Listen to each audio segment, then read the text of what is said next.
don't always get to choose in this life, win and lose in this life, but I'ma prove in this life, we can move in this life. Christelle Lambert. Allô, allô. Pas trop stressé un petit peu. Oui, quand même. Bienvenue au podcast. Je suis content de t'accueillir. On avait planifié notre enregistrement je pense cet été, si je ne me trompe pas. Oui. Puis pour que les gens comprennent un peu de pourquoi on fait le podcast initialement, c'est Clémence Racheli qui nous a mis en contact. Oui. Puis on s'est fait une rencontre ensemble. Je t'explique un peu la formule. Tu étais prête. Puis on a fait ça. On a planifié des questions aujourd'hui. Mais on va y aller un petit peu plus naturellement. Oui, absolument. Fait que non, je suis très content de t'accueillir. Tu pars de Bois-des-Filions. Oui. Fait que à Montréal, c'est cool. C'est ta première expérience de podcast, comme tu me disais. Oui, absolument. Est-ce que c'est ta première expérience de vidéo en tant que telle? Toi, tu as déjà essayé de... Oui, j'ai essayé. Ça n'a jamais vu le jour pour des raisons évidentes. Donc, je comprends. Non. Mais c'est vraiment de sortir de ma zone de confort aujourd'hui. Je pense que... Il n'y a pas de question piège. On apprend à te connaître, les gens apprennent à te connaître. On fait des capsules à travers ça. Pour vrai, là, c'est une des meilleures formules, je trouve, pour... je te dirais pour commencer sur les réseaux sociaux. Oui. Puis c'est un format aussi qui est plus éducatif, exclusif aussi, en position d'experte. Fait que non, ça va être très, très sharp. Commençons par le début. Parle-moi un petit peu plus de toi, Christelle, de ton background professionnel, background aussi, si tu veux toucher ton parcours scolaire. Je sais que tu as, évidemment, travaillé chez Randstad. Là, tu es propriétaire de la Shop RH avant de tomber là-dedans. Fait que parle-moi un petit peu de ton parcours. Je suis tombée dans le recrutement, puis je vais dire le mot « tomber ». Par hasard, en fait, j'étais représentante des ventes avant, puis j'ai fait mon bac en ressources humaines. Puis avec un petit côté loi là-dedans, légal et tout ça. Puis quand je suis arrivée chez Randstad pour une entrevue, je suis jamais repartie. Fait que finalement, il y avait un rôle de vente, puis finalement, j'ai eu un rôle de recruteuse. Puis aujourd'hui, quasiment 12 ans plus tard, en acquisition de talent, dans le domaine industriel puis la construction, que je connaissais pas du tout, tu sais, à mes 25 ans quand j'ai commencé. Ça m'a donné le goût de me lancer en affaires. Puis tu vois, la Shop va fêter bientôt sa 2e anniversaire. Félicitations. Merci. C'est très cool. Oui, c'est cool. Puis, tu sais, justement, j'avais comme l'impression que mes clients me connaissent beaucoup par rapport à ce recrutement-là que j'ai toujours fait technique dans l'industriel, la construction. Puis j'avais le goût d'offrir quelque chose d'un peu différent. Puis de parler un peu de c'est qui la Shop RH, mais de démontrer aussi, tu sais, l'humain en arrière de ça. Donc, je pense que le setup, c'était idéal pour ça. Je veux que mes clients comprennent avec qui ils font affaire, parce que je pense qu'on est 1 million là, qui peuvent offrir un service. Mais... Puis tu sais, avant même de faire la première rencontre ou le premier contact client, on parlait du nom justement de la Shop RH. Ben, c'est humain, il y a cette proximité-là qui est accessible juste à travers le nom. Puis après, évidemment, vous avez toutes les... la visibilité, I guess, sur le site web et tout ça qui est présente. Mais non, c'est super sharp, puis on va pouvoir parler aussi du brainstorm. Pour retourner un peu sur Randstad, sans faire une publicité pour l'entreprise, qu'est-ce qui a été le plus formateur dans ton expérience chez eux? Tout, honnêtement, ça a été mon école, ça a été une des plus belles expériences de ma vie. Je suis super reconnaissante, honnêtement, d'avoir tombé dans cette équipe-là. C'était challengeant aussi. C'est une grosse boîte. Puis, à un moment donné, ce qui arrive, c'est que tu évolues en tant qu'humain. J'ai fait près de 10 ans dans cette entreprise-là. On a ouvert en collaboration, là, je peux pas... mais en collaboration, on a ouvert plusieurs divisions pan-canadiennes, tout ça. Ça m'a donné un take sur l'industrie qui était incroyable. Par contre, quand tu es dans une multinationale, veux pas, tu sais, t'as un chemin que tu dois suivre. C'est pas toi qui prends les... Exactement. Tu n'as pas les deux mains sur le volant, puis c'est un peu la raison crève-cœur pour laquelle j'ai décidé de quitter. Mais tu sais, c'est ça. C'est vraiment une école, Randstad. 110%. Oui, clairement. Puis ils ont le moyen de leurs ambitions. Fait que c'était vraiment cool. C'était un beau passage. Puis c'est justement là que tu as travaillé aussi avec Clémence. Oui, c'est là que j'ai rencontré la majorité des gens qui sont dans ma vie aujourd'hui du côté professionnel. Ça a été... je pense que tout le monde dit un peu la même chose. Des fois, c'est un peu plus positif, des fois un peu plus négatif. Mais je pense que ce sont tous des personnes qui sont là généralement, qui ont du savoir-être. Puis personne, tu finis pas le secondaire en me disant moi, je veux être recruteur, acquisition de talent dans la vie. On dirait que c'est pas une carrière. Tu sais, personne pense à ça. C'est pas... c'est pas, mettons, une conseillère d'orientation va pas présenter ça, disons, hey, tu as des talents interpersonnels, ça te tente pas de... Exactement. Right? Personne parle de ça. Fait que tu te ramasses un peu là-dedans sans raison. Il y a des gens qui vont accrocher parce que tu vas donner du service client, d'autres parce que tu vas gérer des projets qui sont 360. Mais personne ne parle vraiment du recrutement. Fait que je pense que Randstad, en tant que leader dans l'industrie, va vraiment chercher du monde avec du savoir-être puis les formes de A à Z. Puis j'ai eu la chance de passer dans cette grosse machine-là. Ben génial. Puis ça me fait penser, justement, j'ai eu plusieurs podcasts avec des conseillers en sécurité financière. Puis souvent, ce qu'ils me disaient, c'est que c'était pas ma carrière initiale, dans le sens, ça a été un changement de carrière. Puis j'ai découvert ça en discutant avec des gens. J'avais un intérêt pour les finances, le budget, puis c'est tombé là-dessus. Fait que pourquoi c'est pas assez mis de l'avant? Je trouve qu'il y a peut-être un ajustement à faire au niveau système d'éducation, là, parce que tu as tellement de métiers qui sont intéressants, mais qui sont pas justement mis de l'avant à ce point-là. Puis on est vraiment mis dans un silo, dans un certain cadre, que tu dis, faut que tu travailles pour un employeur. Se lancer en affaires, c'est trop risqué. T'es un peu incertain, t'es tout soumis d'aller chercher une job stable. Fait que là, on va revenir justement au point de, il y a 2 ans, tu t'es lancé en affaires. Ça a été quoi la flamèche, là, le goût de te lancer initial? Ben, il y a eu beaucoup de choses. C'est de l'accumulation, peut-être, là, tu y pensais, là, c'est clair. Oui, bien, ça faisait longtemps que je pensais. Je pense que post-COVID, les gens se sont posé beaucoup de questions. Le recrutement a complètement changé. Tu sais, si on recule, mettons, en 2023, l'effet, je vais dire, pénurie de main-d'œuvre avait commencé à s'essouffler. Donc là, on voyait que les compagnies avaient un petit peu moins de budget. Tu sais, c'était économiquement un peu un moins bon moment pour les embauches. Puis j'ai pris le temps de réfléchir. Puis je trouvais que ce qu'on offrait en tant que grosse agence, parce que j'ai fait une autre agence aussi après, c'était pas exactement ce que je voulais offrir à mes clients. Fait que je me suis couchée un jour et dans la nuit, je me suis réveillée puis je me suis dit, je vais faire un plan d'affaires. Puis quand mon mari s'est réveillé à 7 h du matin pour aller travailler, j'étais comme, hey, j'ai des PowerPoint, j'ai un plan d'affaires, on le fait. Moi, il était comme, oh my God. Ouais, 2 semaines plus tard, ma démission était donnée puis la compagnie était lancée. Wow. Fait que, OK. Je comprends. Il était temps là, dans ta tête. Là. Il était temps. Je pense qu'il y avait une belle opportunité aussi parce que le marché redescendait. Fait que je trouvais que de pas se lancer quand que le marché est en effervescence, ben il y a un côté positif, c'est que tu es capable de refaire le tour de tes processus, d'accompagner tes clients réellement puis de te positionner. Puis quand que le marché va reprendre, parce qu'on sait que si ça n'avait pas été des politiques internationales, là, sans rentrer dans des très grands détails là, de nos voisins, je pense que 2025 aurait été une super bonne année, en fait, au niveau financier, économique pour le Québec. Donc, je pense que ce n'est que partie remise. Puis quand on va reprendre, on va être positionné. T'sais. Nos clients nous font confiance. On travaille avec eux pour des acquisitions incroyables. Fait que, c'est l'avantage de se lancer dans une période qui est un peu certaine ou un petit peu plus basse. Parce que là, c'est réellement la réalité économique. Là. Quand ça va trop bien, puis que tu te lances en affaires, puis que c'est hyper facile, tu te bases sur ça. Puis du moment que ça va un petit peu moins bien, mais là, c'est que tu as moins de stratégie parce que tu dois être dans le volume. Donc, tu sais, là, les clients t'appellent puis sont comme, gars, fais juste me trouver quelqu'un qui comprend mon domaine, qui a tel critère, puis on l'embauche, puis on va lui donner 20 000 de plus que ce qu'il fait actuellement. Tu sais, fait que ça, c'était les bonnes années dans le recrutement. Mais là, on est vraiment plus à travailler avec les passions des gens, puis avec, tu sais, le background. Donc, tu sais, un talent, quand il est à rechercher, c'est plus que j'aime pas mon boss, je gagne pas assez. Il y a vraiment des raisons personnelles derrière ça, puis c'est de trouver ça, puis de faire un merge avec l'entreprise, tout ça. Si tu es capable de le faire quand ça va pas bien économiquement, imagine ce que tu vas être capable de faire quand que le marché va revenir, tu sais. Exact. C'est normal, en affaires, on le sait, il y a des hauts et des bas. Il faut être capable d'être résilient puis de passer à travers. Puis un peu de prévoir aussi, à savoir, quand ça va moins bien, est-ce que tu as de l'argent de côté? En tout cas, là, on se lance sur d'autres sujets. Mais c'est intéressant. Ça fait quand même 2 ans. Ça a été quoi ton plus gros apprentissage jusqu'à maintenant? Sur toi-même. On va y aller pour niveau personnel. La gestion du stress. En fait, je pense que la qualité d'entrepreneur que tu es transparaît pas quand ça va bien, mais quand ça va mal, sur tes décisions que tu vas prendre. Est-ce que c'est émotionnel? Est-ce que c'est réfléchi?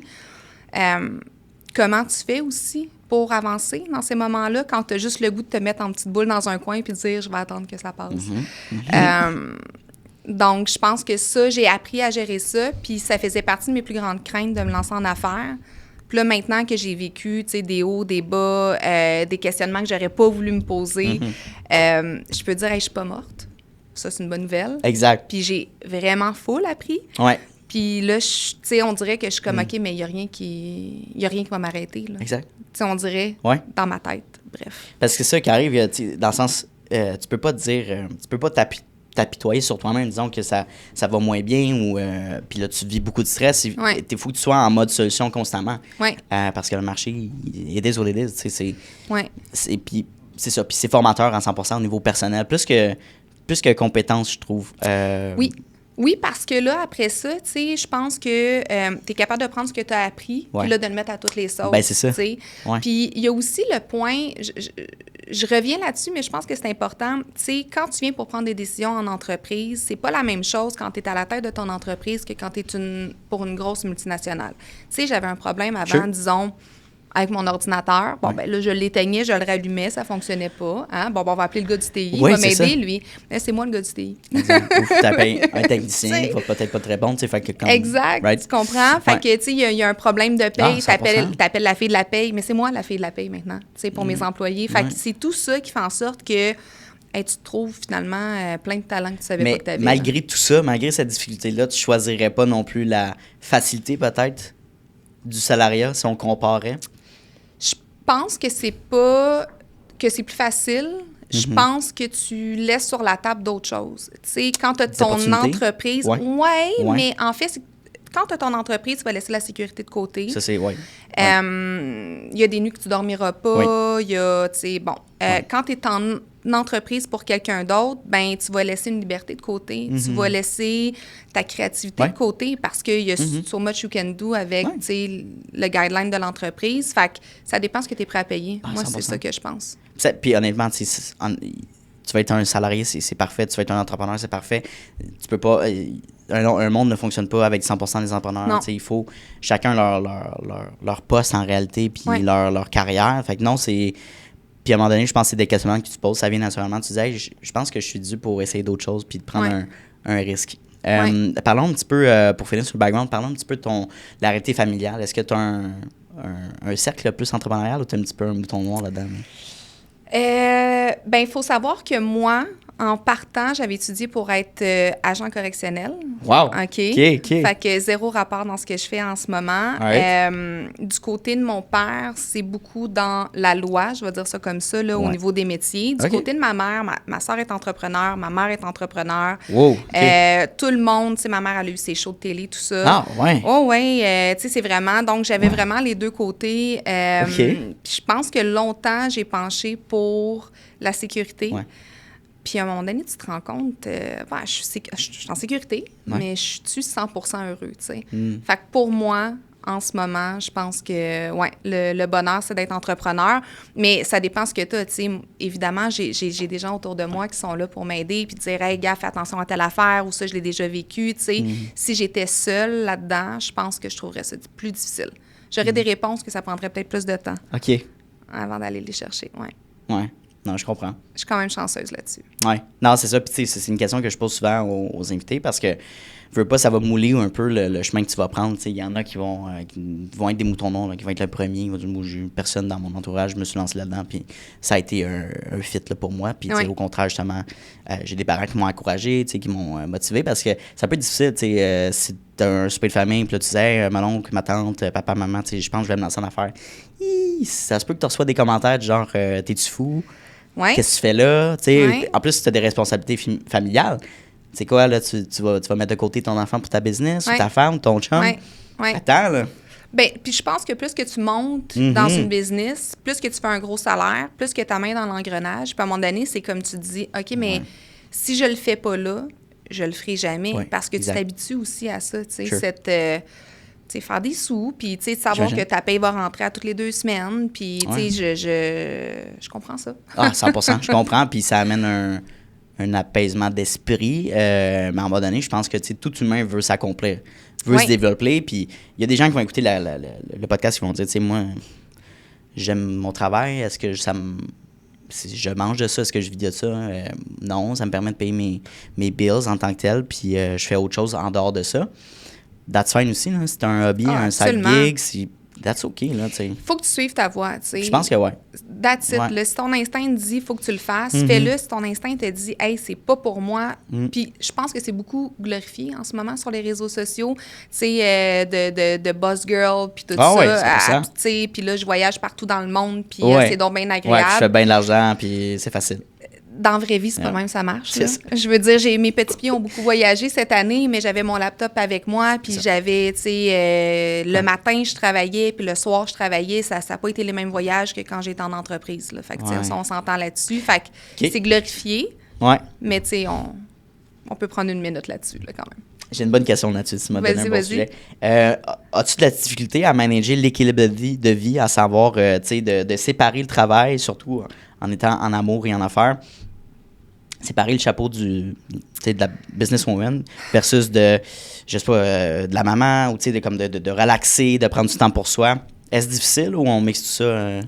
Ben, j'ai pas d'enfant. Right. OK? Fait que, puis pas par choix, là. Puis je pense que quand tu es entrepreneur, tu décroches pas vraiment. Fait que ça devient ton sujet de discussion, c'est mon bébé, c'est ce à quoi... Tu sais, je me réunis autour d'un bon verre de vin avec mon mari, puis c'est de ça qu'on parle. C'est ça nos projets. Quand on voyage, on le fait. Oui, mais en conséquence de la business aussi. Par contre, c'est sûr qu'un jour, je voudrais ralentir puis pouvoir fonder ma propre famille puis avoir plus de temps. Je pense que d'être en affaires, c'est possible de le faire, mais tu sais, on va être réaliste, là. Oui. Si tu veux être un bon entrepreneur puis tu penses pas à ça tout le temps, je pense pas que tu vas réussir à la hauteur de tes attentes, tu sais. Puis honnêtement, c'est critique. Je veux dire, ça fait 2 ans aussi. Le time frame du 5 ans est très, très, très important. Fait que, tu sais, j'ai énormément de respect, bien évidemment, pour les gens qui se lancent en affaires à un certain âge ou whatever, qui ont, je sais pas, un chum, une blonde, mais tu sais, qui ont aussi un enfant, peut-être. Il y a tellement de choses dans une vie qui devient que, hey, on a juste 16 heures, là. Puis ça, c'est si, mettons, t'es capable de dormir 8 heures, là. Faut que tu sois cédulé à côté. Fait que c'est pour ça que je pose souvent la question, est-ce que c'est épuisant d'être aussi rodé, tu sais, au niveau de notre planification, de toujours penser parce que je le vis aussi, je m'envoie une semaine au Mexique avec ma blonde, puis je pense que ça va être difficile de ne pas amener mon ordinateur. Tu sais, même si je planifie d'avance, on dirait que ça va être ça va être instinctif de, OK, regarder, répondre au courriel, y a quelque chose qui se passe, y a-tu un bris, whatever. En tout cas, fait que je me questionne un peu. Je pense que faut que l'autre personne soit conscient aussi de la ça? réalité. Okay. Oui, exact. Faut qu'il accepte. Puis c'est à toi aussi de mettre tes limites à un moment donné. Tu sais, si tu es en vacances puis tu es 16 heures par jour sur ton laptop, je te dirais, reste chez vous. Mais, tu sais, organise ton horaire. Tu vas en Europe, là, il y a 6 heures de décalage. Fait que moi, là, j'ai mon matin, je me log à 2 heures jusqu'à 20 heures le soir, mettons. Les gens, tu sais, je travaille autant. Bon, j'ai eu le temps le matin d'aller vivre ma plus belle vie. Le soir, tu vas prendre un verre sur une terrasse, tu manges un petit steak, c'est bien... Puis tu sais, tu vis ton voyage de cette façon-là. Il faut juste en être conscient, je pense. Mais ça, puis pour venir sur ce sujet-là, je trouve tellement que le moment qu'on vit, on est en 2025, où on enregistre l'épisode en ce moment, la possibilité de travailler à distance, la possibilité de développer un side gig qu'on parlait tantôt, de se lancer en entreprise, d'être, oui, peut-être en salarié ou whatever, mais d'avoir quelque chose on the side, puis que tu pars en voyage, on a presque partout dans le monde, tu as accès à du Wi-Fi à un certain niveau. Tu as cette liberté-là, tu as cette accessibilité-là qui t'amène une certaine liberté. Fait que je pense à tous les entrepreneurs, essayer d'adopter une manière peut-être d'être flexible. Tu sais, ce matin, j'étais dans le trafic, je peux même pas m'imaginer les gens qui font ça à chaque jour, de la Rive-Nord à Montréal, Rive-Sud. Horrible. Faut s'adapter. Faut s'adapter à ça, sinon, je veux dire, c'est sûr que tu vas vers un burn-out, de l'épuisement, une carantite. Fait que, c'est clair. Sauf que je pense que quand t'aimes ce que tu fais, tu le vois pas passer. C'est moins lourd, peut-être. C'est moins lourd. Pas lourd, en fait. Ben, en fait, il n'y a pas d'ourdeur. Moi, ce que je veux dire, c'est que j'ouvre mon laptop le matin, je suis contente, j'ai hâte de parler avec mes clients, mes talents. Il y a plein de belles choses qui s'en viennent, des beaux projets. Je suis motivée puis excitée, mais tu sais, si je le faisais dans un angle que j'aime pas ou pour une compagnie que j'aime pas ou un produit que j'aime pas, tu sais, je pense qu'à partir de là, tu vas t'épuiser. Tu sais, si tu me demandes d'aller conduire 2 heures dans le trafic pour aller vivre ma plus belle journée de ma vie, mais je vais peut-être être contente. Mais tu sais, si c'est pour aller faire quelque chose que j'aime pas, T'as tellement raison. Non, ça, c'est un très, très bon point. Puis, je veux dire, quand t'es à ton compte, à ton affaire, évidemment, tu vis de ça, t'adores. C'est pas pour rien que t'as parti de cette entreprise-là. Exact. Pour un employé, il faut que tu trouves une manière que t'es tatoué la business, d'un certain sens. Mais c'est tough, ça, aujourd'hui, parce que, tu vois, j'ai fait j'ai demandé l'opinion, en fait, de mon réseau il y a quelques semaines via LinkedIn pour savoir, tu sais, là, après la pandémie, il y a beaucoup de gens qui sont en présentiel, il y en a d'autres qui sont en 100% télétravail. C'est quoi la bonne formule, tu sais? Puis je me rends compte que la flexibilité, puis cette formule-là, elle n'est pas applicable pour tout le monde. Il y a des gens qui vont être contents d'aller voir tes collègues. Puis c'est beaucoup plus facile de transmettre l'ADN de ton entreprise si tu es en présentiel. De l'autre côté, moi, je suis en 100% télétravail. Mes employés sont en télétravail. Sure. Comment tu fais pour transmettre tout ça? Fait que je pense qu'il faut revoir nos façons de gérer, en fait, les gens puis de gérer des entreprises en 2025, tu sais. Ça, on fait une excellente transition vers justement le marché de l'emploi puis ce que les employés envers les employeurs demandent. Puis je pense qu'on parle, puis peut-être qu'on parle un peu moins de ça, mais de dire, OK, qu'est-ce que tu recherches dans un poste, par exemple? First thing, bien évidemment, on a le salaire, la rémunération.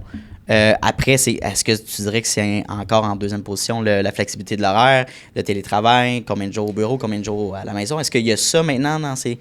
Je te dirais même que le salaire, c'est pas le numéro 1.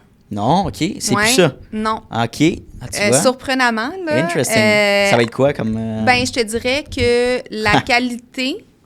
de l'entreprise, puis l'adéquation avec les valeurs va être plus important que le salaire. Parce qu'à un niveau petit, nous, on va faire des postes, des fois, qui vont être très, très bien rémunérés.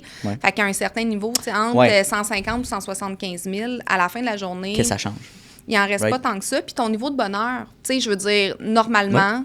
Ton niveau de bonheur d'acquisition de choses, là, il est pas mal atteint. Donc, après ça, c'est de dire, moi, quand je me lève le matin, j'ai-tu du plaisir? Je crois-tu en la mission d'entreprise? Est-ce que mes collègues, tu sais, j'aime ça? Est-ce que la personne qui m'a embauché, c'est un mentor? C'est un leader? Ou c'est un gestionnaire puis je me sens pas écoutée? Ça joue bien plus que... Tu sais, on s'entend, si je t'offre la possibilité de faire le double de ton salaire, ça va attirer, mais ça va pas te retenir. Oublie jamais ça. Tu vois, c'est super intéressant. Ça va dépendre aussi évidemment, le type d'industrie que tu travailles, le genre de clientèle que tu vas avoir, l'âge aussi nécessairement, où tu es rendu dans ton parcours. Oui, il y a des jeunes, tu sais, puis je dis jeunes, je suis jeune aussi. Mais t'as quel âge, Christelle? J'ai 38. OK, bien, on est toutes jeunes, là. On est toutes jeunes. OK, moi, je dis jeunes. Correct, moi, j'ai 26. Mais plus jeunes que ça, disons, tu sais, qui vont commencer leur carrière, qui vont faire quelques années dans une entreprise, puis après ça, ils ont l'opportunité de mettre plus d'heures, de voyager. Souvent, ils n'ont pas encore une famille, puis d'aller chercher des gros salaires. Je suis comme, go for it, tu sais, c'est une saison de ta vie, puis c'est important. Mais... Et c'est un gros mais. Souvent, ces gens-là reviennent 5 ans plus tard. Ça fait assez longtemps que j'ai des gens qui reviennent sur mon bureau, veux pas. Puis sont comme, hey, là, je suis en train de fonder une famille, je vois pas mes enfants, je suis pas là pour le match de hockey de mon gars ou le ballet de ma fille. Ça me tente plus. Je suis prête à diminuer de salaire, mais avoir plus de qualité de vie. Puis ça, on le voit de plus en plus. On le voit de plus en plus. Puis je crois que c'est parce que on a vu nos parents. Puis nos grands-parents, même, mais nos parents, pas se tuer, mais tu sais, se valoriser à travers, on travaille fort, on met beaucoup d'heures, moins de temps familial parce qu'il faut prioriser le travail. Les millénials, les Gen Z, on voit ça, puis on ne veut pas vivre ça. Puis je trouve ça bien. Il y avait un article justement qui était sorti dans le journal qui parlait de ça, justement, que les jeunes, millénials, Gen Z, ce qu'ils valorisent, c'est justement ça, c'est de travailler moins, d'avoir un salaire qui est décent, mais ne pas se vendre juste à une au niveau entreprise, du salaire. Se vendre à une entreprise pour un salaire puis être esclave un peu de ça. Fait que je trouve ça super inspirant. Ben oui, puis quand tu y penses, 30 secondes, là, tu travailles, mettons, là, on va dire 40 ans de ta vie, OK? Tu donnes tes plus belles années. Sure. Tes plus belles heures de la journée où tu es le plus productif, tes plus belles journées de la semaine, OK, à un employeur, parce qu'il faut que tu gagnes des sous. Puis après ça, ce qui te reste, c'est ce qui est réellement important pour toi. Ta famille, tes hobbies, ce que tu valorises dans la vie, peu importe c'est quoi. Fait que si tu n'as pas un emploi, tu as un tour sur la terre. Fait que si tu n'as pas un emploi qui te convient puis qui te rend heureux, c'est cette version-là de toi que tu donnes à tes enfants, tes amis, ta famille. Puis ça, c'est triste. Puis je pense que les gens aujourd'hui sont rendus à comprendre ça. Puis je pense que généralement, tu sais, quand on regarde nos parents ou peut-être mes grands-parents, tu sais, il y avait quelqu'un, on était dans un rôle plus traditionnel. Il y a quelqu'un qui restait à la maison, qui élevait les enfants, puis il y avait le papa, tu sais, souvent, qui allait travailler, puis qui ramenait des sous. Mais aujourd'hui, pour vivre, on a besoin de 2 salaires. En fait, c'est pas viable. On s'entend. Peut plus faire ça. Non. Mais qu'est-ce qui reste de toi, à ta famille? C'est ça la question qu'il faut que tu te poses. C'est quelle version qu'ils ont de toi aujourd'hui, en tant que mère, en tant que père, en tant qu'ami. Tu sais, on a tous ces rôles-là qu'on joue, puis celui-là, le plus important, ou qu'on met le plus de temps, c'est notre travail. C'est un peu pour ça aussi, je crois. Tu sais, la pandémie a vraiment propulsé ça, le fait de travailler à distance, puis d'adapter nos modes de travail. On a été forcés un peu là-dessus, puis tant mieux, parce que ça a amené d'autres opportunités, puis de découvrir, hey, on n'a plus besoin du bureau au centre-ville. Tu sais, OK, là, je veux pas généraliser pour les entreprises, mais ça, pour beaucoup, écoute... non, tu peux être beaucoup plus efficace même quand tu travailles de ton propre bureau.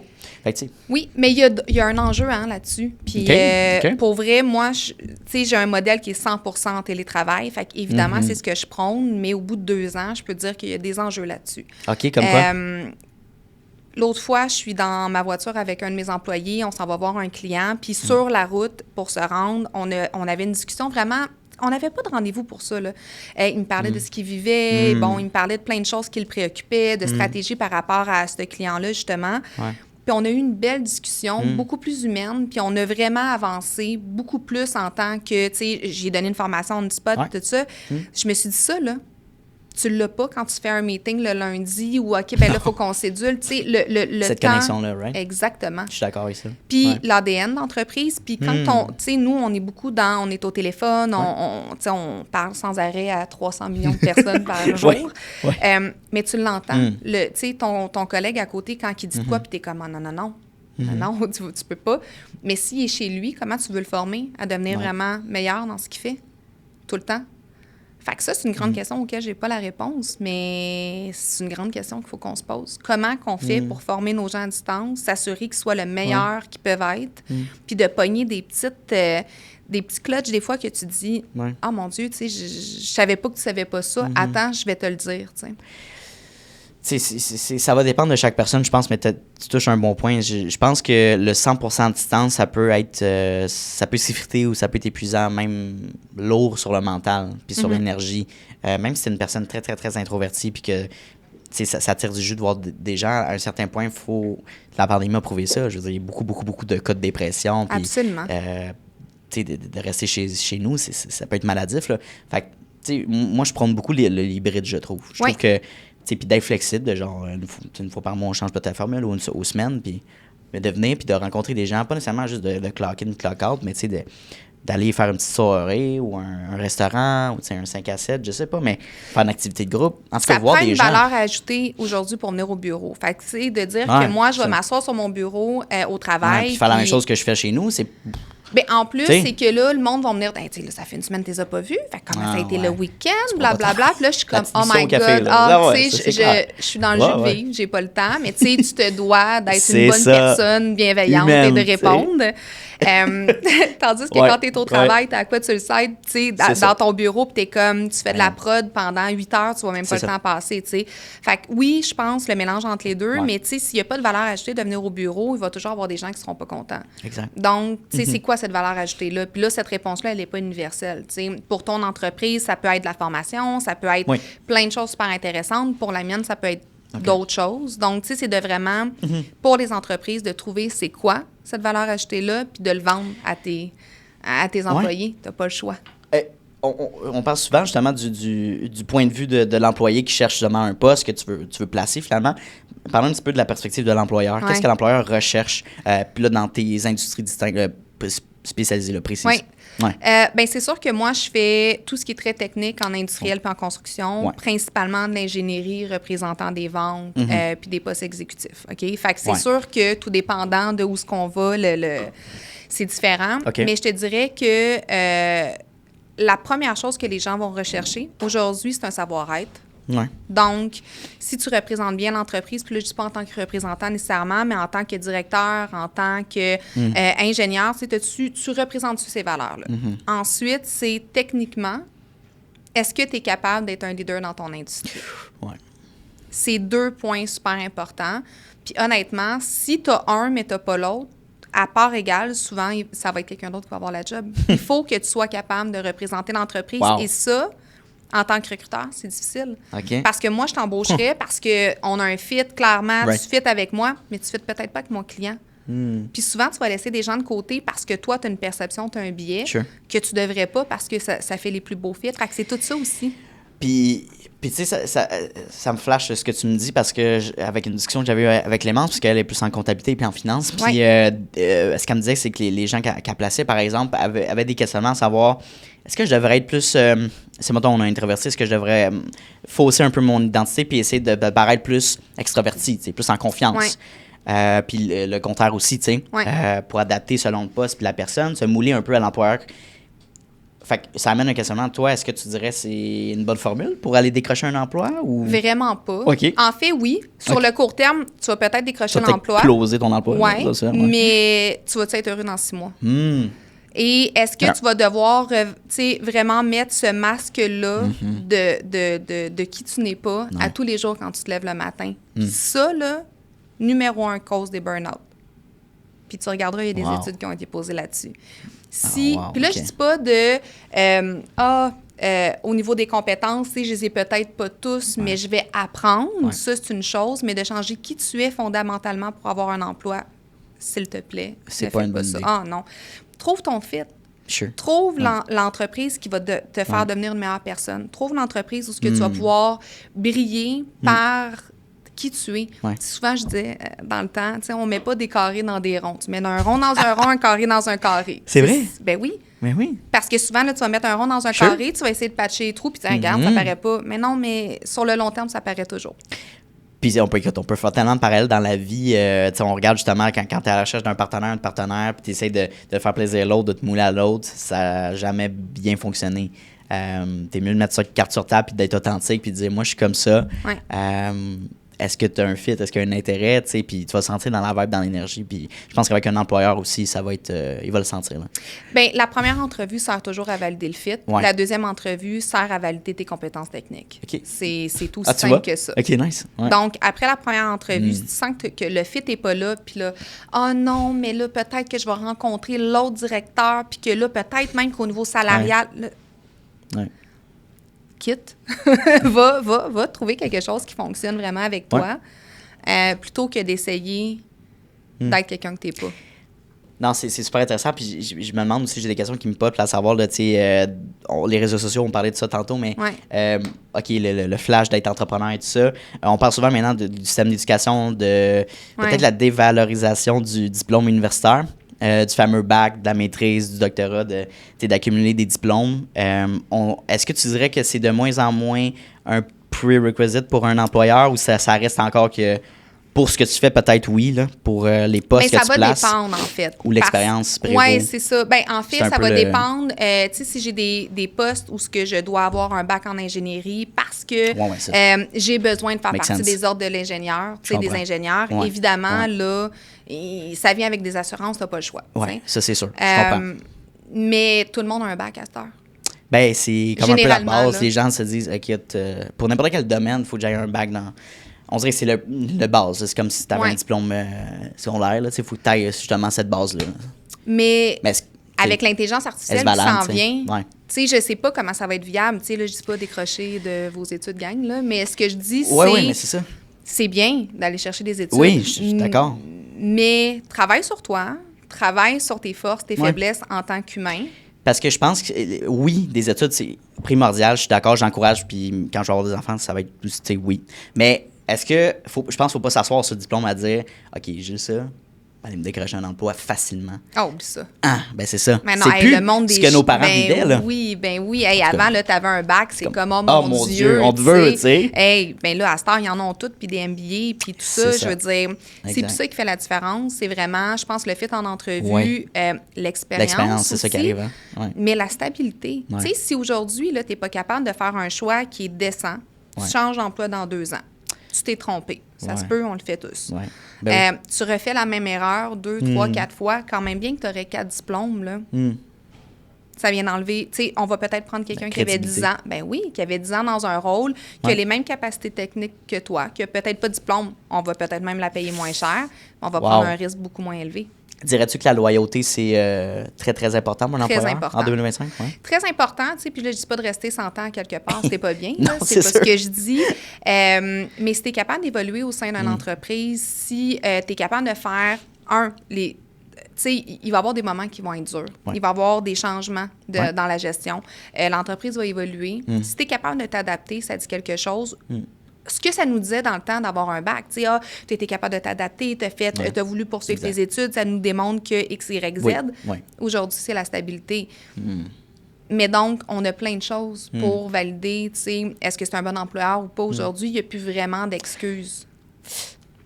Pour faire du pouce là-dessus, qu'est-ce qui fait qu'un employé va rester des 10 ans là, dans un poste, là? Dans une entreprise en général? Plus. Honnêtement. Ah ouais, c'est très rare. C'est rare. C'est rare quoi la dans moyenne? Je te dirais 4-5 ans. OK. Puis c'est une belle stabilité. Là. Bon, ça, c'est une autre question que je vais te poser. Ouais. Mais ouais, qu'est-ce qui fait qu'un employé va perdurer dans un poste? Je pense que le gestionnaire, il est pour beaucoup. Je pense aussi que si la personne peut évoluer dans ses fonctions. Puis là, pas nécessairement de t'en aller prochain directeur, tant mieux si c'est le cas, mais tu sais, d'évoluer en tant qu'humain puis en tant que professionnel. Ça fait toute la différence. Évidemment, tu sais, il faut que tu aies une rémunération qui fasse du sens aussi avec ce que tu fournis comme effort. Si tu as un boss qui est là pour toi, qui est hands-on, pourquoi tu t'en irais? Right. Si tu es supporté, si tu es formé, si on veut que tu deviennes une meilleure version de toi-même. Je veux dire, à moins qu'il arrive une catastrophe, ces gens-là ne sont pas à la recherche. Interesting. Généralement. Ouais. Je pense qu'à la minute que tu te sens... tu peux sortir de ta zone de confort, essayer des nouveaux challenges, que tu puisses te développer, que le gestionnaire, justement, t'encourage ou t'aide, qui a une ouverture d'esprit, qui respecte, qui te valorise. J'ai souvent des discussions avec des amis, justement, que c'est souvent ça. C'est même pas le salaire, c'est... Mes supérieurs, ils valorisent pas qu'est-ce que je fais. Je mets tellement d'efforts, puis je me sens pas important, en parenthèse, tu sais. Mais c'est parce que ta paye, tu l'as aux 2 semaines. À tous les jours, tu as la validation de ton employeur sur ce que tu fais. Donc, ta paye va servir à justifier, en fait, ce pourquoi tu le fais. Cette validation-là. Exact. Ouais, hein? Mais ton quotidien avec ton boss, ça va faire en sorte que tu vas rester sur du long terme. Right. Fait que c'est comme... C'est pas la même chose dans ta pyramide de Maslow, là. Si on prend nos études de A à Z, là, c'est pas la même chose, c'est pas le même besoin. Fait que c'est super important, en fait, de vraiment, vraiment dire à nos gens qu'on est content, puis de le démontrer. Puis là, ça veut pas dire de les sortir à toutes les fins de semaine, puis de leur faire une statue, là. Non. Mais de sentir que les efforts qu'ils déploient sont vus. C'est d'être vu, c'est important, là. Regarde les réseaux sociaux, tout le monde veut être vu. Exact. 100%. Non, je pense, du point de vue de l'employeur, c'est facile peut-être de s'asseoir sur une formule qui a été gagnante dans le passé. Ouais. En réalité, il faut que tu t'adaptes, il faut que tu écoutes tes employés, il faut que tu changes peut-être des manières de l'organisation. T'éduquer aussi constamment, tu sais, mais c'est ça, pour faire évoluer tes employés puis d'investir dans leur formation. Il y a tellement de choses, mais c'est important. Là. Absolument. Puis tu sais, oublie jamais une chose. Si ton entreprise va bien, et que tu n'es pas tout seul, là, c'est pas un one-man show, là, ça va bien à cause de tes employés. Ça va toujours mal à cause de toi. Fait que, comme, faut jamais oublier ça. Puis ça, je pense que c'est quelque chose que trop souvent on oublie. Si ça va mal, c'est parce que j'ai pas pris les bonnes décisions. Si ça va bien, c'est parce que mes employés sont heureux. Oui, exact. C'est pas la faute de Johnny en production, là. C'est toi, là. Oui. Recentre-toi. Exactement. Tellement bon. Tes chakras, là. Ça va bien aller. On fait un petit peu de développement personnel, on va corriger ça. Là, on a parlé tantôt du 4 à 5 ans en moyenne que les gens changent de poste. C'est quoi ces raisons? Est-ce que c'est justement pour aller chercher un salaire supplémentaire, des nouveaux challenges ou c'est une écœurant de aigu? Ça dépend, t'es rendu dans la saison de ta vie, là. Donc, tu sais, si t'es au début de ta carrière, souvent c'est un nouveau challenge.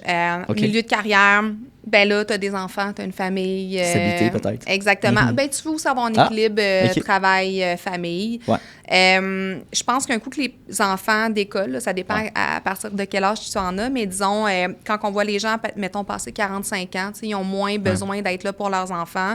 Là, ils ont le goût de transmettre leur savoir, ils ont le goût d'avoir des nouveaux challenges. C'est souvent là où ce que les gens sont le plus...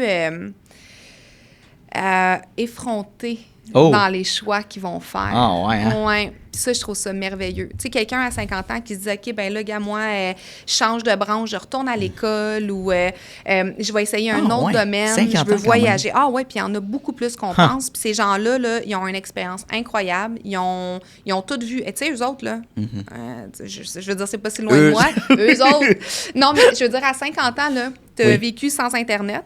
C'est vrai. T'as fait ton chemin sur une carte. Ouais. OK. Pas de GPS. Pas de GPS. C'est fou, ça. C'est malade, là. Ouais. Hey, tu communiquais avec des gens par fax. Ils ont les Padgets.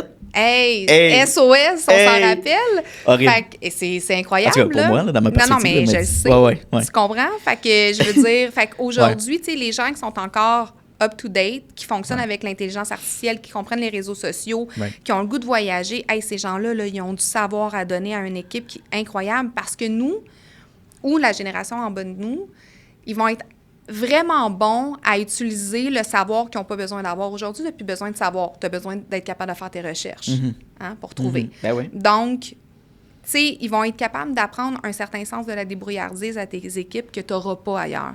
Et ça, il faut le valoriser. Puis j'ai l'impression que c'est souvent mis de côté par les employeurs, tu sais. Souvent, ils se disent « Ah, pas dans son prime », tu sais, parce qu'on dit tout le temps, le prime, c'est 35-45 ans. Les employeurs laissent passer des gens incroyables sur le marché de l'emploi. C'est fou. Ouais. J'ai de la misère à... je pense que ça revient au niveau du problème de l'entrepreneur. Parce que tu n'es pas capable d'avoir une vision, d'investir dans ton personnel. Je sais pas. Mais je pense que les gens ne savent pas ce qu'ils... En fait, là, c'est la pire erreur que tu peux faire. Tu peux dire... Puis, tu sais, je vais te donner un exemple concret, là. Oui. J'ai rencontré un client. Okay. Il voulait ouvrir des parts de marché XY là, dans un autre secteur géographique. OK. Fait que je suis comme, OK, parfait. Pourquoi t'embauches? Ben, parce que ça fait partie de notre plan. OK, parfait. Non, mais c'est une bonne raison pour embaucher. Oui, en effet. Good. Okay. Fait que tu vas aller chercher combien? Ben, on prévoit avoir un growth de, mettons, 30 Right. Good. Fait que la personne que tu vas embaucher, c'est quoi son plan? Ah, ben là, c'est lui. Lui, il va me rapporter 30 de plus. Non. Donc, prenons le temps de regarder exactement comment tu vas comment tu vas l'onboarder, comment tu vas, tu sais, comment que tu vas le diriger là-dedans. 100%. Puis ensuite de ça, on va regarder ce que ça te prend. Et là, peut-être que ta personne, c'est pas la personne que tu avais pensé, mais c'est la personne que ça fait 20 ans qui est dans le domaine, qui les a toutes connues, toutes vues, qui a une crédibilité incroyable. C'est peut-être lui que ça te prend pour aller chercher ton 30 C'est fou. C'est comme de dire je te paye, c'est à toi de t'ajuster en conséquence. Mais c'est toujours ça qu'on fait. Ouais, c'est fou. Tu sais, en réalité, je veux avoir plus de production dans mon usine. Parfait, j'ai embauché un gars de prod. Je vais embaucher un nouvel électromécanicien, un directeur de production. OK. Puis à part d'aller chercher de ta compétition, c'est quoi ton plan? Ouais, c'est ça. Honnêtement, ça gèle tout le temps là. Le monde me regarde. Il y a un gros moment de silence. Mais c'est-tu vraiment un manque d'initiative ou tu dirais que c'est parce qu'on check trop nos poches? Je pense qu'on check trop nos poches, mais je pense qu'on a tendance à donner la responsabilité à quelqu'un d'autre. Hein? Puis de se dire, ben moi, il faut que j'embauche pour peu importe tes raisons. Puis ensuite de ça, si ça n'a pas fonctionné, c'est de sa faute. Tu l'as-tu encadré? T'as-tu choisi la bonne personne? T'as-tu fait le bon plan de développement? Tu l'as outillé comment, cette personne-là, à atteindre ton 30 Est-ce que tu as dit, il faut que tu atteignes 30 de plus, bonne chance, puis on se revoit dans 3 mois à ton évaluation? Ça se pourrait que ce soit ça, la réponse. Wow. C'est fou quand tu y penses. C'est fou. J'aime ça, les points qu'on aborde. C'est beaucoup plus la mentalité aussi, là, puis je pense la réalité de plusieurs employeurs, plusieurs employés, qu'est-ce qu'ils vivent. C'est super pertinent. Puis je me demande en ce moment, économiquement, là, tu sais, est-ce qu'on est plus en position... c'est qui a le gros bout du bâton? C'est-tu plus l'employeur? C'est plus l'employé? On est-tu stable? Qu'est-ce que tu vois en ce moment? Je te dirais que c'est égalitaire. Ah ouais? OK. Ouais. OK. Ça, c'est le fun quand c'est égalitaire. Oui. Parce que là, dans le fond, on n'est pas pressé de recruter. Les entreprises ont moins d'argent à dépenser pour n'importe qui. Puis aussi, ils ont beaucoup embauché 2022, hein? 2021-2022. Fait que là, vu que ça leur ralentit, ils se permettent là, de regarder, on va évaluer nos équipes. Fait que, tu sais, les gens que tu remplaces ou les postes qui se créent, c'est des postes qui sont très stratégiques, OK? Fait que faut que la personne ait le goût d'aller relever. Tu sais, ça te prend la bonne personne pour le bon défi. Et là, on n'embauche plus en masse. Tu sais, on embauche pour les bonnes raisons. Ouais. Et ça fait des placements à long terme. Fait que, tu sais, je pense qu'elle est là, la différence. Puis ça fait... C'est pour une entreprise, là, ça devrait toujours être comme ça, même si on est en pénurie de main-d'œuvre, même s'il y a des gros rushs. Si tu n'embauches pas pour les bonnes positions de la bonne façon, ça ne fonctionnera pas sur le long terme. C'est vraiment ça. On va faire une petite transition vers la dernière partie de l'entrevue qui est plus la vision, les objectifs aussi long terme. Oui. Là, évidemment, on enregistre en octobre 2025, l'épisode va sortir en janvier. Oui. Souvent, je pose cette question-là en fin d'année, à savoir, est-ce que tu as un objectif que tu t'es mis en tête en début d'année, que tu n'as peut-être pas réussi à atteindre ou que tu as réussi à atteindre? Y a-t-il quelque chose que tu te viens en tête? Je te dirais que quand j'ai commencé mon année, je commençais ma deuxième année. Ouais, c'est ça. Là, ouais, exactement. Ouais. J'ai eu la chance d'embaucher des gens, tout ça. Je pense que je me disais juste, je vais faire mon année. Ouais. Je vais voir où ça va m'amener. Okay. Évidemment, on avait des objectifs financiers à atteindre qui ont été atteints. Mais je ne savais pas trop c'était quoi la suite des choses pour nous, disons. C'est sûr que là, si tu me poses la question aujourd'hui, je te dirais, il y a tellement plein de belles choses qui s'en viennent, mais on dirait que j'ai été obligée de passer par l'incertitude économique qu'on a eue. J'ai été obligée de passer aussi par, OK, le monde du recrutement est en train de changer, comment on s'adapte, c'est quoi les services, comment qu'on va faire pour accompagner nos clients là-dedans, parce que, tu sais, c'est le fun de les accompagner quand ça va bien, mais quand ça va pas bien, la transition, le changement, tu mets du monde à pied, comment qu'on fait pour les aider là-dedans? Fait que, tu sais, je pense que ça m'a emmené vraiment à trouver des solutions que j'aurais pas pu trouver si ça n'avait pas été le cas. Fait que, tu sais, aujourd'hui, tu regardes ce qui s'en vient, puis là, tu te dis, OK, ça va être merveilleux. Mais, tu sais, c'est ça. Je pense que 2025, c'est une drôle d'année pour tout le monde, hein? Bizarre, oui. Puis, je veux dire, en début d'année, avec ce qui se passe, on a parlé un petit peu politiquement, puis là, on dirait que ça stabilise, mais c'est tellement de l'incertitude, le stress, puis ça se ressent en général. T'sais, les gens sont un petit peu plus frileux dans les investissements. Ah, absolument, mais dans tout, hein. Ouais, que ce soit au niveau du onboarding, que ce soit de changer des outils, même des fois qui sont désuets. Écoute, même dans des usines, des choses qui peuvent être dangereuses, là, qui ça a été absolument. Là, tu sais, je veux dire, les gens manquent de sous en ce moment. Les entreprises aussi. Donc, c'est sûr que là, il faut qu'on fasse plus avec moins. Ouais, c'est fait que c'est pas évident pour personne. Mais sauf que si tu amènes la valeur ajoutée sur le marché, si tu traites tes employés avec respect, si, en tant qu'entreprise, tu es capable de regarder sont où les opportunités aussi, je pense que tu es capable de transformer ta business puis de passer au travers de ça. Tu sais, sans perdre trop de plumes, je vais dire ça comme ça. 100%. Puis je pense que, si je prends l'exemple d'un entrepreneur trentaine qui se lance, je pense que ce qui peut être difficile, c'est mettons, de commencer à faire de l'argent puis des revenus qui rentrent, d'élever sur notre lifestyle, tu sais, d'aller chercher un plus gros salaire parce qu'on le mérite, comme peut-être d'investir un petit peu plus. C'est dur de gérer de la croissance. Oui. Oui. C'est tough. Parce que quand ton entreprise grandit, les besoins grandissent. Les besoins grandissent aussi. Tu sais, je veux dire, tu as besoin de ressources humaines, tu as besoin de procédures d'entreprise, tu as besoin d'un onboarding pour tes gens, tu as besoin de la santé-sécurité, tu as besoin d'un cash flow, tu as besoin de plein de choses. Tu sais, de te rebrander, tu as besoin d'une présence sur les réseaux sociaux. Mon Dieu, il y a tellement de choses que tu dois faire. Fait que plus que ça prend d'ampleur, plus que tu en laisses de côté, puis avant d'aller te chercher un gros salaire, comme on dit, je pense que d'investir dans ton monde puis dans ton entreprise, ça devrait être ça. Tu sais, tu devrais pas... C'est un must. Je pense, là, à moins que... Mon Dieu, tu sais, je pense qu'il doit y avoir des gens en tech qui, eux autres, du jour au lendemain, ils ont fait des millions, tant mieux pour eux. Là, il y a toujours des... que ça va vite, situations mais qui se passent. Mais... 5 ans, généralement, tu sais, prends ce que tu as de besoin, tu investis dans ton entreprise. Ça va être bien plus solide dans 5 ans que si tu pars en fou puis que... tu voyages, tu achètes un gros char, tu sais, faut... Ouais, c'est ça, ça devient facile, parce qu'à un moment donné, on dirait que tu vieillis, puis tu te dis, hey, j'ai tellement travaillé fort, puis même si j'ai pas les moyens, mettons que je suis dû pour le char de l'année, tu sais. Oui, exact. Et là que ça peut être dangereux. Puis ça revient toujours à de quoi tu as l'air face aux autres. Ah le statut. C'est épouvantable, là. C'est fou, ça amène le monde, ça. Ben, regarde juste les réseaux sociaux. Oui, c'est ça. Je veux dire, tu sais, ce que tu vois, là, c'est la grosse montre, les grosses affaires, puis c'est bien parfait. Là, je veux dire, je ne suis personne pour juger. Mais dans la vraie vie, combien de matins ces gens-là se sont réveillés en pleurant parce qu'ils ne savaient pas si elle était capable de payer leur hypothèque? Ça, on ne le voit pas, par exemple. Personne t'apprend à gérer ça. Oui, puis je trouve que c'est cool qu'on aborde le sujet, justement, de... On associe le bonheur à nos biens. Ben, pas tout le monde, mais je veux dire, quand on est jeune, on a tendance à faire ça.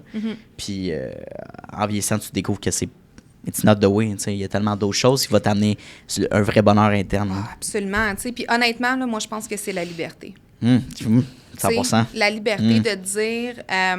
parce que, don't get me wrong, là, je pense qu'il faut que tu travailles fort dans la vie pour avoir quelque chose qui est au-dessus de la moyenne. Oui. Ça, c'est clair. Indéniable. Maintenant, est-ce que tu es capable de te recentrer, d'aller prendre une marche dans le bois? Es-tu capable, tu sais? Ou peu importe, là, c'est quoi qui te rend heureux dans la vie. Exact. Mais c'est clair que c'est pas ton char à 150 000. Tu es confortable dans ton char à 50 000. Oui, puis les gens autour de toi, ils ont une perception de toi. C'est très cool. Mais toi, à l'intérieur... Comment tu te sens à l'intérieur? Ouais. C'est ça qui est important. Parce que du moment que tu as une bonne estime de toi, tu as une confiance, ta Toyota Corolla, point A, point B, va te satisfaire. Du moment que tu t'en fous, puis peut-être que quand tu es un employeur, puis que tu représentes une entreprise avec, je sais pas, des 50 employés, 100 employés, whatever, tu te dis, hey, j'ai comme une nécessité d'obtenir un certain statut, puis de montrer que je suis successful, tu sais. Mais est-ce vraiment besoin d'avoir la grosse maison? Est-ce vraiment nécessaire? Je me demande c'est quoi la réalité de ces gens-là. Je pense pas, pour avoir discuté avec plusieurs entrepreneurs. Puis j'ai eu la chance aussi de faire beaucoup de consultations au sein même de d'autres agences, puis de parler de ça librement. Nice. Si tu rentres chez vous puis t'es pas bien, peu importe que ta maison soit toute petite ou très, très grande, tu seras pas plus bien. Tu seras pas plus bien entre tes campements blancs que les 5 salles de bain dans ta maison. C'est pour vrai, mais... Mais c'est vrai que c'est ça. Puis c'est pour ça qu'un emploi est si important, parce que ça va te permettre d'atteindre cette liberté-là. Tellement. Mais de l'autre côté, ça va te permettre aussi de contrôler la version de toi que tu vas donner aux autres, puis d'être plus en accord avec qui t'es vraiment, tu sais. Ouais. Parce que si toi, ton bonheur, c'est de travailler 20 heures par jour, puis t'es un workaholic, puis t'es heureux là-dedans, puis tout ça, let's go, probablement que ta vie est montée de même. Ouais. Si c'est de dire, hey, moi, je vais faire mon petit 40 heures, tu sais, comme si c'était pas beaucoup, là, mais ce que je veux dire, c'est que, tu sais, je veux faire mes petites heures, puis je veux profiter de la vie, ben do it. Avoir mes week-ends, exactement, faut que tu trouves l'emploi pour toi qui a du sens, puis il faut que tu trouves l'employeur aussi. Mais je pense qu'il faut que tu trouves aussi, 100%, puis il faut que tu trouves un style de vie qui te fit, et non de... On se fait se pitcher depuis qu'on est jeune, le fameux, de suivre le parcours safe, le diplôme, encore une fois, la belle maison, le couple, un enfant et demi, le chien, puis partir en voyage à Cuba, tu sais, mais comme... Et puis il y a beaucoup de gens qui atteignent ça au niveau de la trentaine, qui ont suivi ce parcours-là, puis qui disent, hey, pourquoi moi je suis pas heureux dans ma vie? Tu sais, j'ai tous les piliers de succès, les gens sont fiers de moi, mes parents, par exemple, et puis moi, je me sens moins bien que quand je commençais, puis j'étais aux études. Là, ça amène des gros questionnements. C'est pas vrai que beaucoup de gens vivent de la dépression, sont en thérapie parce qu'ils n'ont pas peut-être pris le temps de se questionner à savoir moi je suis qui puis qu'est-ce que je veux faire. Mais est-ce que tu imagines à quel point, quand tu te rends compte de ça, là, parce qu'on l'a tous déjà vécu. Là, oui, 100%, on a tous eu ce speech-là. Là. Exact, tu sais, fait que tu te rends compte comment on a l'impression qu'on s'est fait mentir toute notre vie? Tu sais, tu te dis, OK, bon, ben là, j'ai été à l'école. Là, j'ai mes 2 enfants. C'est fait. Mon chien, il est là. J'ai ma petite, tu sais, ma maison. J'ai mon fence blanc devant, tout le kit, là, tu sais, mes petites pommes. Tout le monde est content. Bon. Et là, tu te lèves le matin, puis t'es comme, c'est vide. Vide de sens, oui. Fait que là, t'es comme, mais qu'est-ce que je fais? Je commence par où? Wow. Puis souvent, il faut que tu commences par ce qui fait le plus mal, puis tu veux pas y aller. Exact. Tu veux pas couper ton lifestyle. C'est ça qui arrive. Qu'est-ce que les autres vont dire? Exactement. C'est rough quand tu rentres dans ce cycle-là parce que tu dis, je peux pas retourner en arrière. Je peux pas vendre ma maison, aller en location, voyager le monde. Je peux pas. Mais en réalité, oui, tu peux. Tu as un choix, une décision d'être heureux dans la vie. Hein? Fait que, tu sais, c'est à toi de te poser les vraies questions. Puis à partir de là, trouve un moyen d'y arriver. Puis tu sais, c'est pas tout sacré là du jour au lendemain, mais c'est juste de se dire, OK, mais je suis qui, moi, là-dedans? C'est juste ça, la question. Puis c'est ça, dans toutes les sphères de ta vie. Je suis qui, moi, dans mon couple? Je suis qui, moi, en tant que parent? Je suis qui, moi, en tant qu'employeur ou employé? Je suis qui, moi? C'est juste ça. La vraie question, c'est juste ça. Après ça... Oui. Puis pour finir là-dessus, c'est du moment que tu vas avoir des enfants, les deux, on n'a pas d'enfants. Je veux en avoir. Puis, tu sais, on a tellement d'exemples de parents, justement, qui ont malheureusement, ils n'ont pas eu peut-être l'éducation nécessaire ou ils n'ont pas instillé peut-être les bonnes choses à leurs enfants. Puis moi, ça, c'est une peur. Je me suis dit, je veux pas, quand je vais être prêt à mettre quelqu'un au monde, je veux instiller la meilleure version de moi-même à mes enfants, ma vision de la vie, puis les former parce que je veux pas, ils vont reproduire ou d'une certaine manière ce que les parents ont fait. Fait que tu veux démontrer ça, quelqu'un qui est accompli, qui est heureux, qui est satisfait de son mode de vie et non, en tout cas, ce qu'on a parlé, tu sais. Mais tu sais, d'être accompli, là, c'est... D'être accompli, je pense que c'est personnel à chacun. Ouais. Donc, tant que tu es vrai envers toi-même, authentique, puis que tu peux avoir des vraies relations avec peu importe qui t'entoure, je pense que, tu sais, tes enfants, si un jour t'en as, puis je t'en souhaite une trolley, là, mais... Nice. Deux. Deux max, après, ça coûte cher. Mais ce que je veux dire, c'est que tu vas sûrement avoir des enfants aussi qui vont te challenger par rapport à tes peurs, tout ça, tes angles morts de ta personnalité. Fait que, tu sais, ce que je te souhaite, sincèrement, c'est juste d'être en mesure de leur montrer c'est quoi d'être vrai envers soi-même. Puis ils vont être traumatisés de toute façon. Là. Je veux dire, peu importe. Je veux dire, tu sais, souvent, on en entend, tu sais, j'entends mes amis aujourd'hui sont comme « Ah, je voudrais tellement pas donner ce trauma-là à mon enfant. » Il va être traumatisé, anyway. Ils vont avoir leur propre... On va le sortir de nos bulles, là, puis on va le mettre dans la vraie vie, puis ça va être difficile, anyway. Fait que, tu sais, montre-y comment être lui-même, puis après ça, il va avoir tout en main. Exact. Pour atteindre, exactement. 100%, d'être le plus autonome. Ben, j'aime ça. Puis, normalement, tu sais, ça fait un lien avec les deux questions que je pose à la fin de mes épisodes. Tu as répondu à une des deux parce que, bon, à travers la question, c'est la vision de succès. Fait que je pense qu'on a bien répondu. Je vais t'amener la dernière question. Oui. Si tu avais la chance de parler à une version de toi-même de 25 ans en ce moment, qu'est-ce que tu te conseillerais? Je dirais investir dans le Bitcoin, mais... Oui, clairement. Puis dans l'immobilier. Beaucoup. Oui, dans l'immobilier tellement, oh my God. 2019, là, je dirais, fais-les. Hein? Achète le bloc, please. Ah oui, saute un voyage puis fais ça. Mais plus sérieusement, je pense que à 25 ans, je commençais dans le recrutement et je trouvais ça compliqué, bizarrement. Ah ouais. Oui, puis je pensais que ça allait être temporaire. Honnêtement, moi, je me suis dit, on va l'essayer. On va... Je m'attends à rien, puis... On checkera. Ouais. Fait que je pense que je me dirais, implique-toi plus rapidement. Yep. Puis attends pas autant avant de faire le saut. Je pense que ça serait ça. Ça fait beaucoup de sens. C'était bien, c'était concis. Oui. Puis investir dans le Bitcoin. Puis investir dans le Bitcoin, please.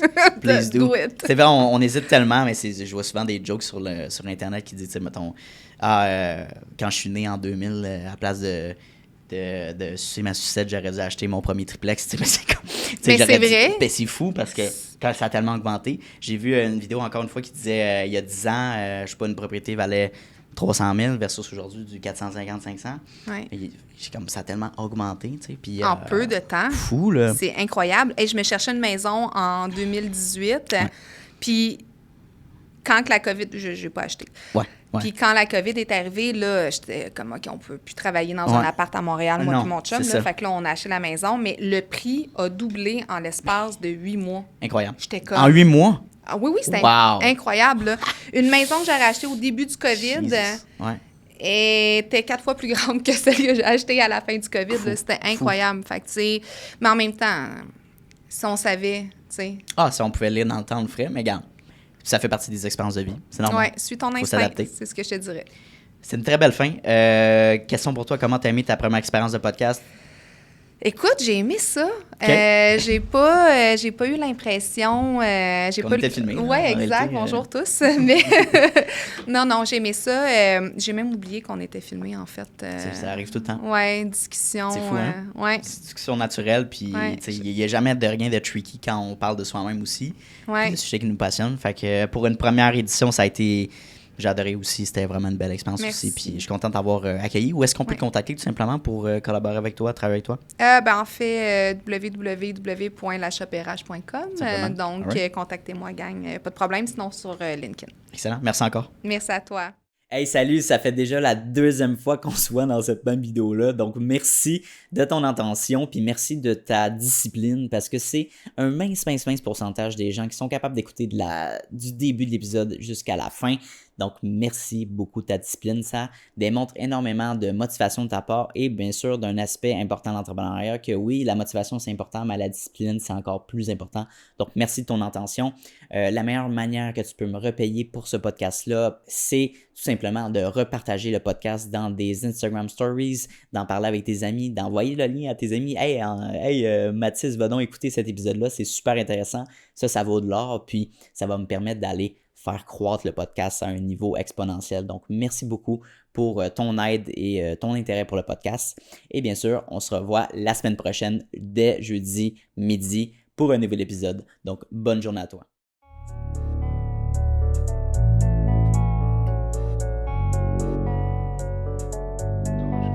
You don't always get to choose in this life, win and lose in this life.